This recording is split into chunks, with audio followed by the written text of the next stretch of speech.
Romeo.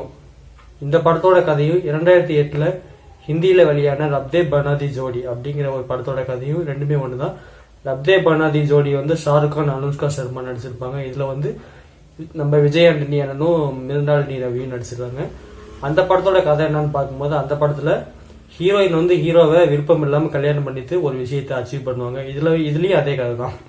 Heroine வந்து ஹீரோவை பிடிக்காம தான் கல்யாணம் பண்ணிப்பாங்க. கல்யாணம் பண்ணது அப்புறம் அவங்களுக்கு வந்து மிருந்தாளிக்கு ஒரு ஹீரோயின் ஆகணும்னு ஆசை.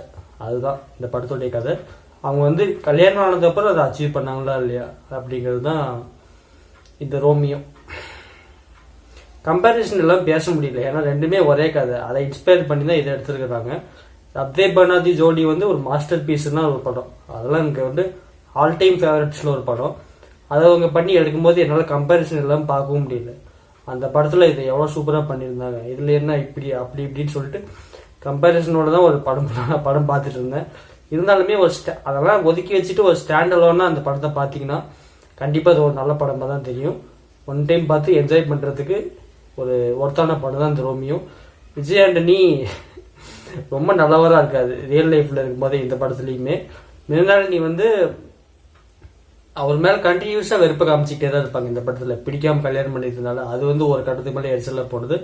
இருந்தாலும் ஓகே, அவங்களும் ரொம்ப கொடுக்கப்பட்ட ரோலை ரொம்ப நல்லா பண்ணியிருந்தாங்க.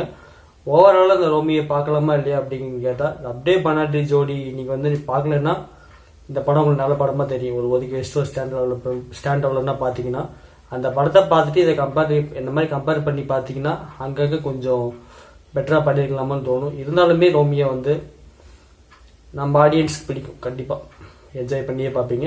தேட்டரில் ட்ரை பண்ணி பாருங்க. என்னுடைய ரேட்டிங் அப்படிங்கிறது பார்த்தீங்கன்னா 5க்கு கண்டிப்பா 3.4 தரலாம். விஜய் ஆண்டனி அவர்கள் நடிச்ச முந்தைய படங்களுக்கு இந்த படம் ஓகே தான்.